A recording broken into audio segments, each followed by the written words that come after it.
Welcome to your Daily Writing Habit, episode 116. If you're writing a book or thinking about it or trying to finish a book that you've already started, you're in the right place. Hello, I'm your host, Christine Whitmarsh. Online, I am Christine Inc., I-N-K, like the stuff you write with. Every day, I'm sharing with you the writing habits I've picked up over my 18 years as a ghostwriter, book coach, and author. 3 types of habits in particular that can really impact your success as an author: writing fundamentals, productivity, and mindset habits. Here's today's inspirational quote. Books can change the world. They represent a second chance for those that want to change their life and can't. Robin Sacred Fire.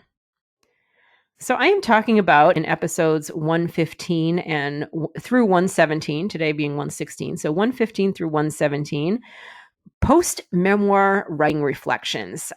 Many of you know, I am in the finishing stages of my memoir, The Power of the Curve. The complete rough draft of the story is actually done, and it's being polished and prepped for the editing phase as we speak. So The Power of the Curve is my self-help memoir.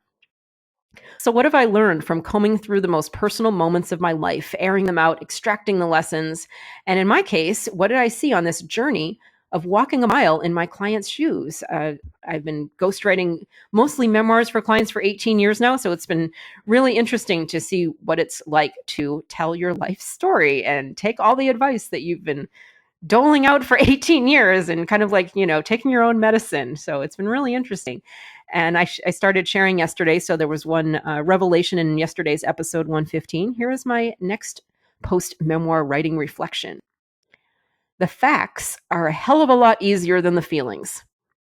So I was really surprised at how easily the names, dates, places, and other concrete details came flooding back to me, especially since sometimes I don't even know what I ate for breakfast this morning. So the fact that I was able to recall all those details, especially once the floodgates were open, that was really interesting to me.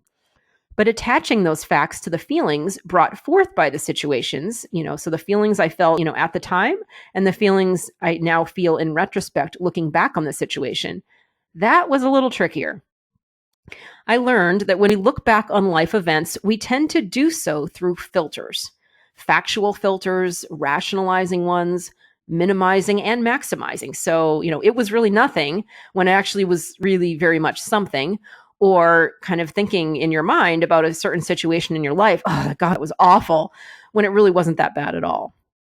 Reading between the factual lines and finding the truth about the situation in yourself can be uncomfortable at first. But when you dig deep with purpose and intention and connect what you're doing with your book's vision in future readers, the process becomes liberating. And it did, really.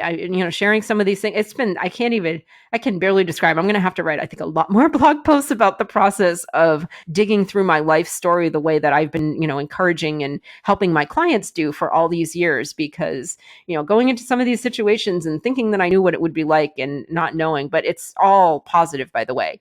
Yeah, I highly encourage people, if you're thinking about writing a memoir, I'd love to help you, first of all, but, join my Inc. Authors group on Facebook and we can connect there. So that's a quick note there, Inc. Authors on Facebook.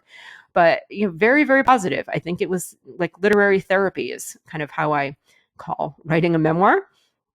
So yeah, I'd love to see you in Inc. Authors on Facebook so we can talk more about that. In the meantime, thank you for joining me here on your Daily Writing Habit, where I'm helping you write and finish writing an awesome book. And if you know someone who wants to do the same, please share this with them. Until tomorrow, happy writing.